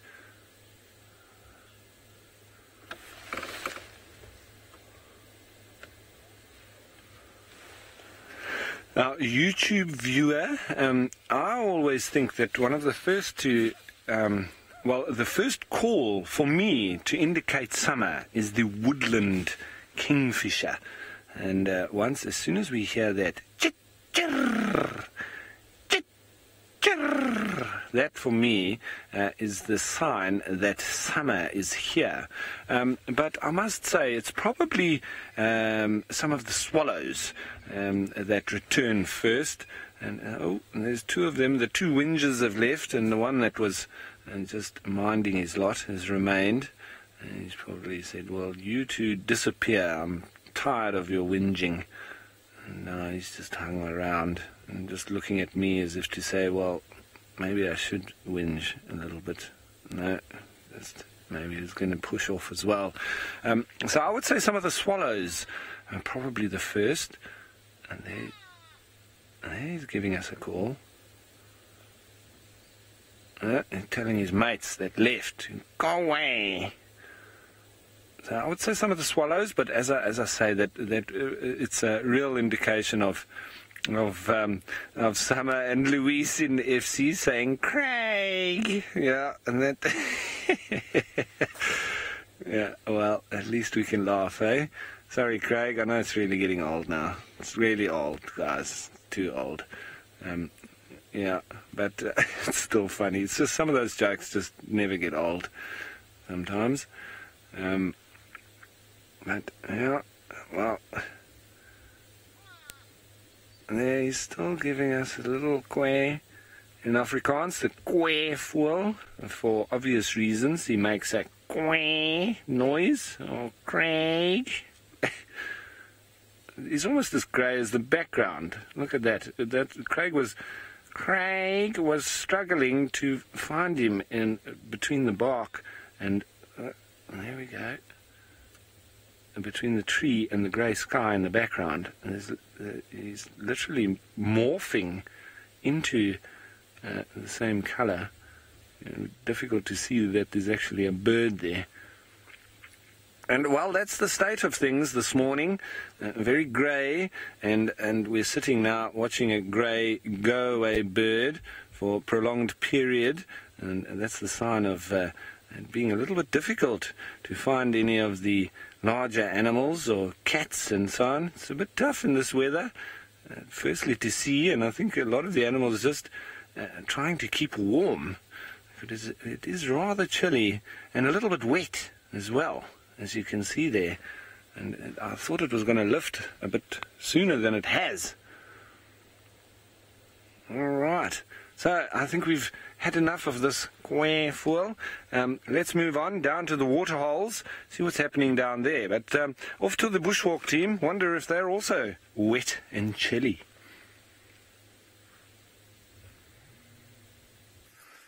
Now I've got one of the very interesting insect here. So you can see, if you check, let me just have this grass a little bit so that you can see it nicely. It's a very small pit, and the soil looks very fine here around it. So this is from one of the small five. The small five animals are those animals whose names are consisting some of the big five. They're just resembling the category of the big five. So this one who stays in here is called an ant lion. So this one is very much clever, because if you can check here close by, we have got some ants. They've got a nest there. And he decided to locate his pit very close to this nest so that he can easily get the ants. He does prey on ants, but he doesn't chew them. So at this stage, what this animal is doing is that he catch the ants, and after that, he must have to just absorb the body fluid and throw the chitin away. He cannot eat the chitin until he's done with his stages. So he's got a very interesting life cycle. So when he's passing through the different stages is when he's done with everything. When he's an adult is when he's going to start eat. So this insect is one of those insects well gifted, and they can metamorphosized. And when he's in this little hole is when he's going to spend about 3 years. For him to perform his larva stage, he's going to spend 3 years there. After these 3 years is when he's going to do the pupa stage. Before he does that, this is what is going to happen. He's going to produce a silk and collect a lot of sand, and he's going to create a ball like a dung beetle. And he's going to be in there. Soon as he's done with his pupa stage, you will see he's going to come out having wings, and he will fly. He is going to suddenly become an antlion dragonfly. From an insect, from this little pit, he's going to pass all these stages and bear wings and fly. But the most interesting part is when he's done with his stages, for him to fly, he's just going to have a chance to fly for about 50-something days. So it's a pity, because he is spending much of his time in this little hole and only fly for only 50-something days.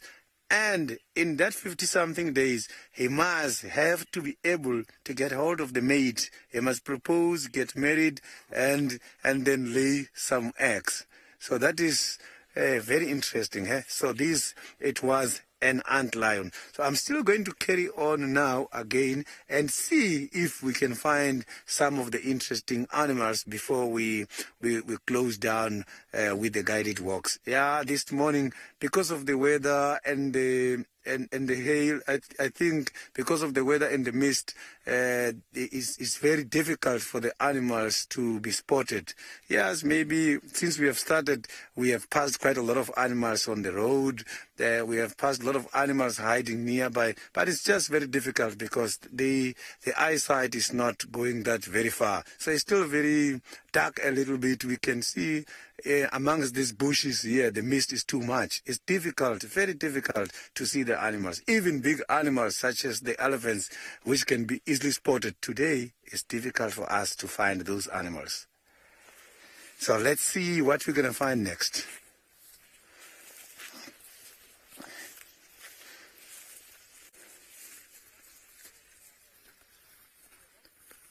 Yeah, there is a question from Cobalt who would like to know the appearance, the physical appearance of the larva of the dung beetle.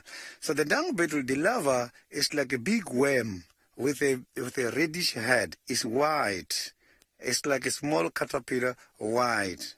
And those larvae that you are asking about, they are predated by other animals such as the honey badgers. Dung beetles will roll the ball, hide it, and suddenly you are going to find the honey badgers coming to those areas, then dig, crack the ball, and feed on that larva. The reason for that larva to stay in the ball is that they can be able to feed on the cocoon inside. So let's see what we are going to find. Now we are going to the eastern side of the game reserve, where we are hoping to see something. So let's carry on. So now we are going to Ralph. Ralph is also trying to look for something on his side.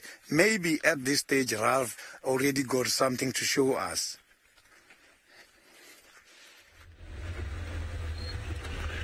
Looking for something, looking for anything. Well, and we can even look straight into the sun at the moment. What's what you spotted there, Craig? Oh, there. Let me get an angle from this side. We've got a bird. There's a birdie. Is it a roller?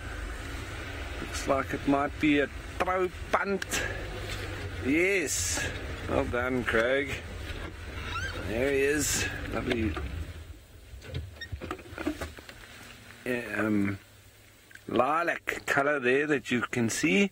Lilac-breasted roller, and the rollers all seem to be very fed up with this weather at the moment. Very wet and bedraggled. At least their colours is something that's just contrasting with this very grey weather. They're quite pretty there, hey? And we are now right down near to Treehouse Dam. Good to just stop here while we're watching this little birdie and see if we can hear anything going on. Just birds for now.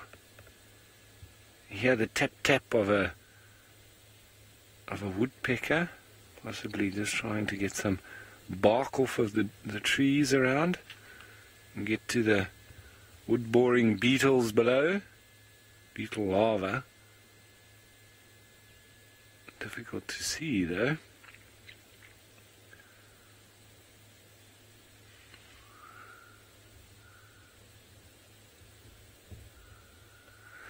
YouTube viewer, I must say, I don't know about the rarest bird that I've seen on Djuma. I did see a southern ground hornbill, which is quite rare, but in these parts actually quite common. One of the lifers for me, which it's for locals here that spend a lot of time in this area, it's probably not a very special bird, but I got a grey-headed kingfisher, and often see the brown hooded very regularly, but for me I'd never seen a grey-headed or grey-hooded, I'm not sure, grey-headed, grey-hooded kingfisher, and that one was very special for me to see that. What else?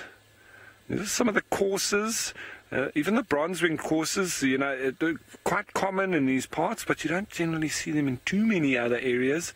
So that's also very nice.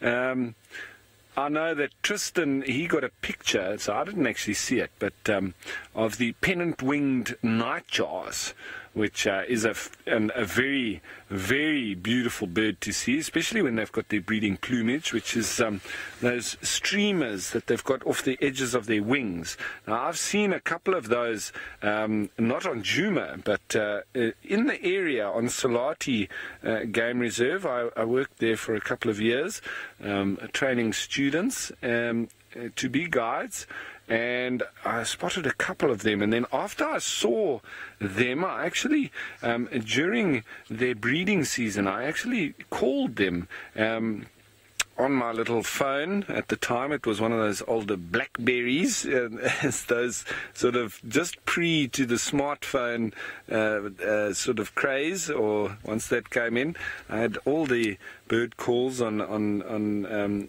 AVI music files on my phone, and so I called the pennant-winged nightjar, and I actually called it in on a number of occasions after that. So as I say, so that's a very special bird, but then all of a sudden you see it 10-15 times, and then you start to think that they're common, and you've seen them so many times, but most people haven't even seen them once, especially in that breeding plumage. what was the other one that was quite special, especially in breeding plumage, was a wattled starling. That's another one that's quite special to see, not in its when it's not in breeding plumage, but when it's in breeding plumage. Very, very special. It's got these yellow wattles that it almost grows just for the breeding cycle. But at the moment, there's not any real breeding plumage going on with the birds, and especially today with this kind of weather. So I think let's leave that little roller to try and stay dry and warm, and head down and check out the water holes and see if anybody's coming for a drink. I highly doubt it in this weather. Right, off to Tristan. I wonder if he's got some more miserable animals to show you.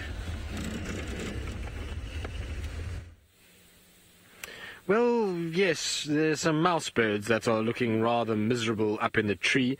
They've just landed there, and immediately when they landed, they kind of puffed themselves out as big and as kind of sort of fat as they could possibly get in order to try and sort of stay warm. But you can see why they're called mouse birds. They've got this little sort of fat grey body with this long tail that comes off the back, and that makes them kind of appear that they are sort of individuals that look a bit mouse-like as they kind of go about their business. So that's why they're called that. Now, these particular ones, given that it's quite difficult against this sort of white background, but they look like spectacled mouse birds, which have the sort of black line going over their face. The red-faced mouse birds, we would probably have seen that red color contrasting against the white sky. These guys look like they've just got the little black sort of marking there that could make them a spectacled mouse bird. Like I say, very difficult against the light and the distance that we're at. The problem with mouse birds is that they're a little bit sort of flighty, and so often if you get too close, then they just fly away. So I thought we'd stop a little further away just to be able to see these guys, and hopefully you guys at home are able to see if there's any red on that face or not. But there they go. They've now flown away, typically in small little groups together.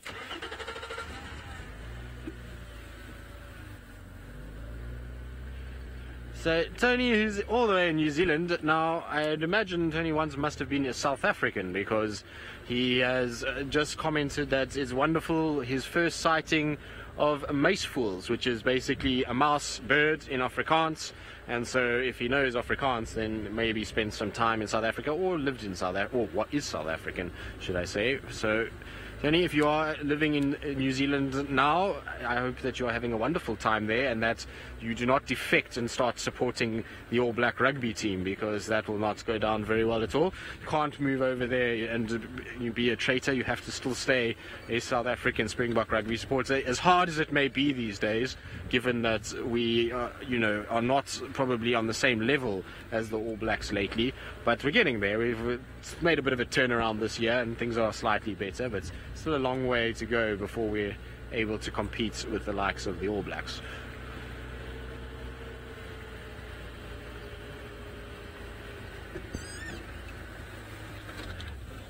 So Tony, who is now in New Zealand, formerly of George, down on the sort of south coast of South Africa, says they are pesky because they used to eat his guavas in his garden. Yes, mouse birds can be a bit of a pain when it comes to sort of food items, or fruits, should I say.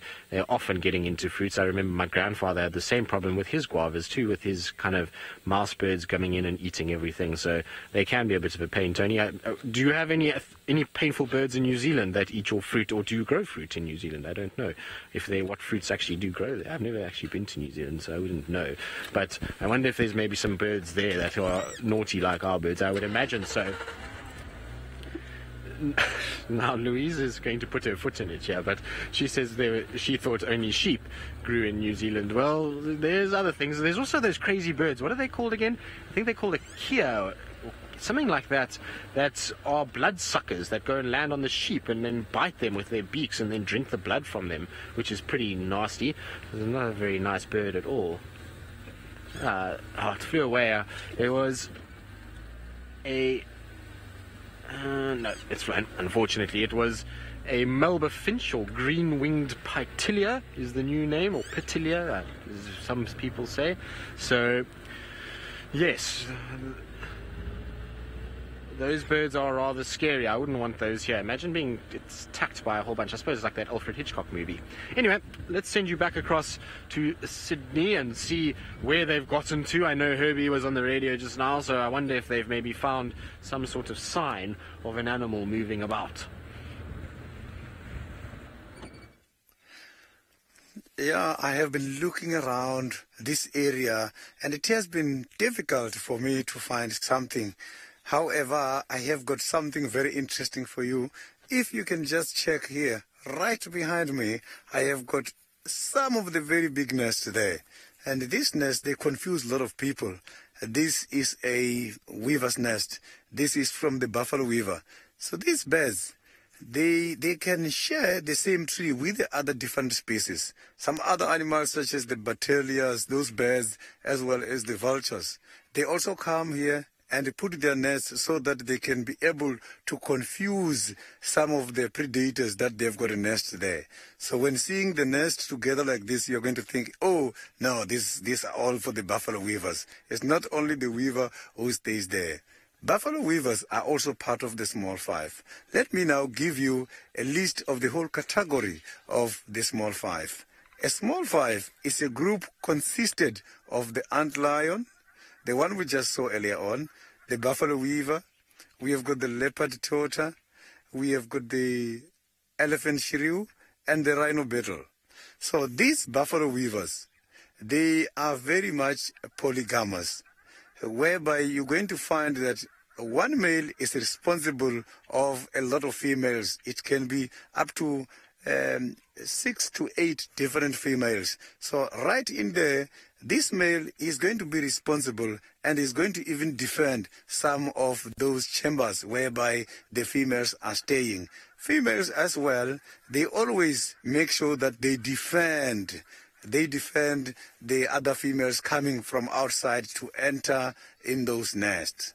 So a buffalo weaver is quite a very beautiful black bird with a red beak. It's just that now I cannot see them around here. It was going to be very nice to see them as well. But hopefully in future, by other activities, we might come across the buffalo weavers, and then I will be able to show you how the buffalo weaver looks like. So we are now carrying on and see if Tristan has got something interesting on his side. Let's carry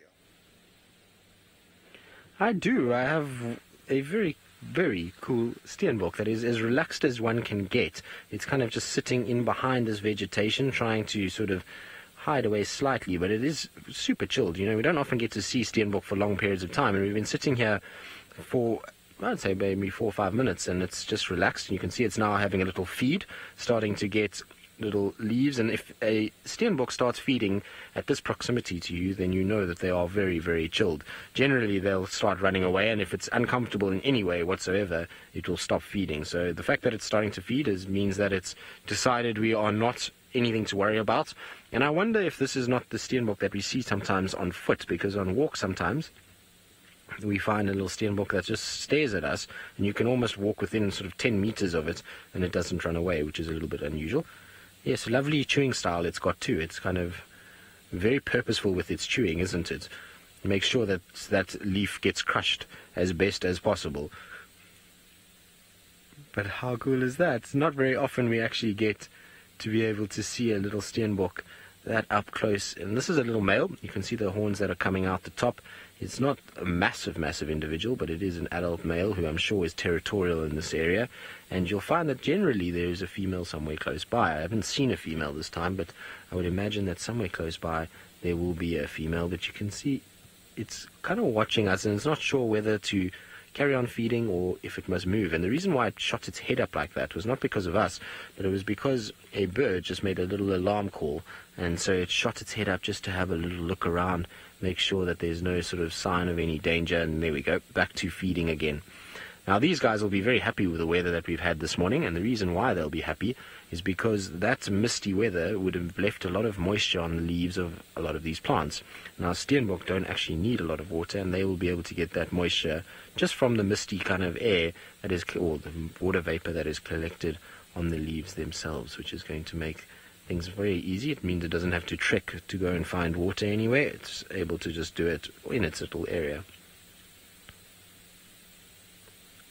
Cobalt, I'm not sure if it's missing its tail. I don't think so. I just haven't seen it turn around far enough, and where its rear end is, there's a bit of a bush from my perspective, but I don't know. It's certainly a healthy steenbok. If it's missing its tail, it's not affecting it in any way. I mean, you can see it's got a little belly on it and is in really good condition. So for me, I don't know. Can't really see. Steenbok also don't have particularly long tails either. They don't have a tail like a giraffe or an elephant. Their tails tend to be little short stubby tails, and so I'm not really sure, to be honest. I can't really see at the other side of its back end, but it is unfortunately that time of the day where we are going to be starting to head back home and out of this cold weather. We have tried bravely to find things, although it's been a little quiet. It's still been a fun morning to be out here, and there's lots of little clues and signs for us to follow up on this afternoon. So we should be able to find something this afternoon. I'm hoping that maybe Hobie and I can spend a bit of time and try to see if we can track that female that's got that little sort of drag mark, and maybe we can find her this afternoon, which would be quite nice. But from Ralph, myself, and Sydney, and all Camops and Louise, it's been an absolute pleasure, and we'll see you this afternoon on our Sunset Safari.